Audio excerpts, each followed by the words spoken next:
focuses on providing knowledge and resources to organizations and family for living a fulfilled life. Tune in and join us every Monday from 11:45 to 12 noon on the Omega Broadcasting Network for a powerful and engaging discussion on the topic of leadership. Leadership look like never before. Download the app WOIB and don't let the program miss you. See you there.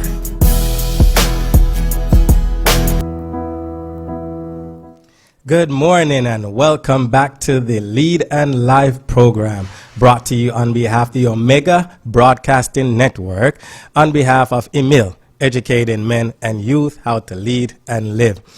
Man, I was so excited to actually travel for the last couple of weeks and get the opportunity to meet some great leaders and being able to speak. So to my fans who reached out to me and for my friends and families who said, hey, where have you been for the last couple of weeks? I'll make it note to inform you guys when I won't be on or when we're actually making some updates. So again, as leaders, we take feedback. And again, thank you for those who've been giving those inputs. We definitely appreciate it. And again, we will get there to have that dialect.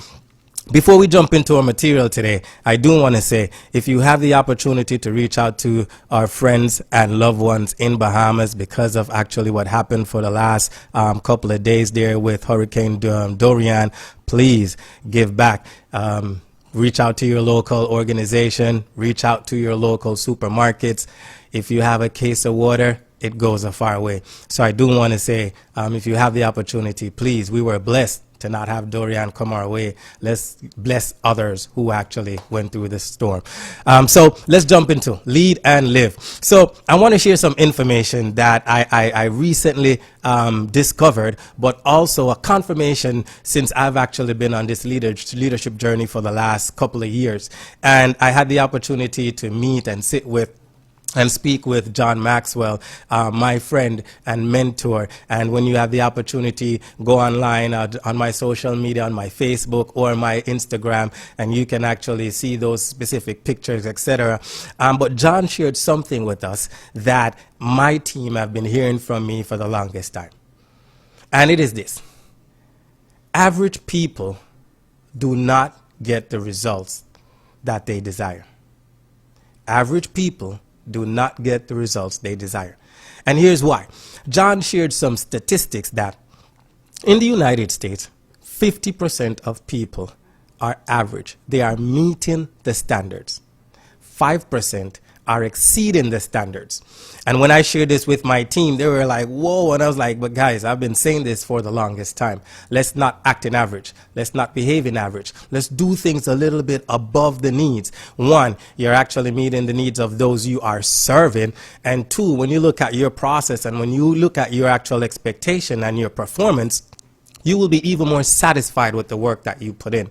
So when I shared this with my friends and shared it with my teammate, I wanted to make sure that I shared it with my followers as well, as they actually follow with us, that as you put things in place for yourself, we're going to talk about how do you not be average. All right. So do not have that mindset of average. Let's look at taking that next level of not being average. So when we look at leaders, one of the things we have to talk about is that when we understand ourselves, which is what we talked about last week, are you a controller? Are you a feeler? Are you a thinker? Or are you that entertainer? Have you decided what behavior style are you as yet? But when you think of that behavior style, also I want you to consider this. As a leader, you will be always given input. You'll be always given some form of feedback. People will always want to give you responses, or the word criticism. How do you handle criticism? How do you deal with criticism? As a leader, if criticism is one that you do not appreciate, if feedback is one that you're not looking to welcome, then I want you to consider leading people. Again, I've always mentioned, you cannot you cannot lead people if you don't love people. So when we talk about feedback, the people that you love, the people that you care for, the people that you're leading, they always want to share and give you some inputs. My eldest son is actually doing drama in school right now. And I remembered I played drums back in the days and played a little bit of piano, but he picked up trombone. I've never blown an instrument in my life. So when we went to the instrument store this weekend, the music store, and he was looking around and we were looking at a couple of things, and I had questions that he was actually answering, and looking at it, I was like, wow, look at this turn in regards to teaching. Look at this turn in regards to knowledge. Look at this turn in regards to feedback. Look at this turn in regards to input. So for the first time, I learned how to blow a trombone from a 12-year-old. And that was my son. So I share that to say that when we talk about leadership, we have to understand that the feedback, the input, the responses, the criticism at times are going to come from different places, different people. And if we can't accept some of those within our own household, how do we expect others outside of the job and in the workplace and in the church and in the schools to accept those specific feedback and responses as you lead? Right? So when we talk about feedback, one of the things that I say in the workplace, and I never want to take credit for this phrase, is this: you have to get comfortable with uncomfortable conversations. We want to lead, but we don't want to have the tough conversations. We want to lead, but we don't want to have the make the tough decisions. We shy away from them. I want to talk about my culture a little bit. In my culture, as men, at times, when we're having conversations, or you might call up a friend to say, hey, I'm looking for some need, I'm looking for some input, I'm looking for, some help. A friend of yours, or someone who considers themselves a loved one, they will string you on for days and weeks. Oh, I'm coming, man. Just a moment, man. When in deep and truth, the individual knows, I can't help. And rather than saying, hey, I can't help, let me see if I can get you help, or I can't help, you may have to look somewhere else, we decide to string this person along because we're scared and we're not comfortable with having uncomfortable conversations. But then we want to step outside of the household and we want to lead. So in layman's term, I want to say thanks to my brother, Marlon Kennedy, who actually shared this with me. And every time I share it within the workplace or with individuals, people are actually gravitated or engaged to actually what comes next. I never want to take credit for this specific phrase. But the relationship him and I have in regards to leading and how we love each other as brothers and how we look out for each other as brothers from two different sides of the world. He resides in Jamaica and I reside here in South Florida. But the connectivity that we have through love and understanding the leadership within our households and in our actual jobs. He's a major in the actual JDF there in Jamaica. So when I talk about leadership, he's doing something so huge in regards to the impact of the society. I'm doing the very same thing here, but we always connect to the fact of, as brothers, how do we look to take our leadership to that next level? And when he shared that phrase with me, get comfortable with uncomfortable conversations, brother, I was like, wow, that's it. And I take it to the workplace and I take it within my home. We have to get comfortable with uncomfortable conversations. And these uncomfortable conversations, after a while, they become in our subconscious mind. Remember, I share leadership is all about practice. We talked about on the first week about the myth of leadership where, they were in the past saying leaders are born, when truly leaders are developed. It's practice. We talk about great speakers like my friend John Maxwell. Practice. When we talk about Bishop Manning and the work he's doing in the community over the years, this is not something that happened overnight. It's discipline and it's practice. So for you to get comfortable with that uncomfortable conversation, you have to practice it. Where's the best place to practice this? In your home. Start with the kids. Start with your wife. We want to talk about finances within the household. Within the workplace. But when we get home, we don't want to talk to our kids about finances. We don't want to teach them how to use their finances and how to manage them. But at work, we want to do that. Again, connecting the personal and the professional from a leading perspective has to happen in both places. So when we talk about lead and live, we're talking about the both connecting that too. Let's get comfortable with uncomfortable conversation, my friends, my family members, my followers, the ones that I lead.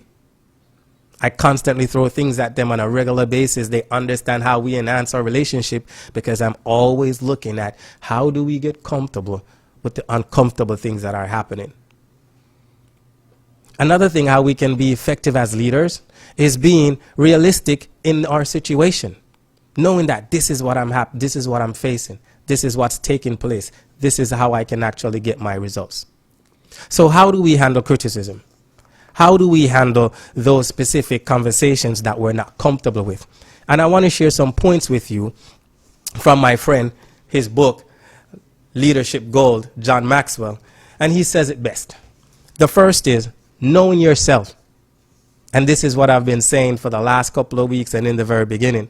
In order to lead, one has to lead from within. One has to lead from themselves first before you can lead others. The second thing John says is change yourself. This is a responsibility issue. And how do I change myself? How do you do this is you look at who criticized you, who gave you that feedback, who gave you the input. How was the criticism given? Why was the criticism given? Then the third thing John says is accept yourself. This is a maturity issue. And the last program I spoke about understanding your actual behavior style. And once you understand that behavior style, accepting that behavior style gives you the opportunity to understand those criticisms when you get them, whether they're truth or not. But you know, the word says the truth shall set you free. And last but not least, the fourth thing John says is forget yourself. This is a security issue. Like I've always said, ladies and gentlemen, in order to lead people, you have to love people. And forgetting yourself is loving people. I leave you with this. God will help you be all you can be, but he will never let you be successful at becoming someone else. We can't do more than try to be all that we can be. If we do that as leaders, we will give others our best, and we will sometimes take hits from others. But that's okay. That's the price for being out front. When you're leading and you're in the front, if you're not being kicked in the rear, please take a stop and look back. If you're leading and you're about to cross that finish line, but you're crossing by yourself, stop, look behind, and bring those with you.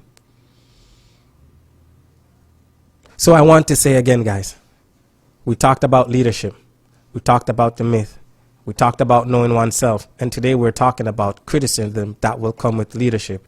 And I provided the 4 ways of how you can actually handle those criticism to get better results from those who provide those criticism, to actually partner with your team. And again, it's all about enhancing relationships and moving to that next level. Again, thank you for joining us on the Lead and Life program. You can catch me on Facebook at Pete Kennedy. You can actually see me on Instagram at Pete Andre Kennedy. And you can join me next week right here on the Omega Broadcasting Network at 11:45. Thank you for joining us. Let's lead and live. For a powerful and engaging discussion on the topic of leadership. Leadership look like never before. Download the app WOIB and don't let the program miss you. See you there.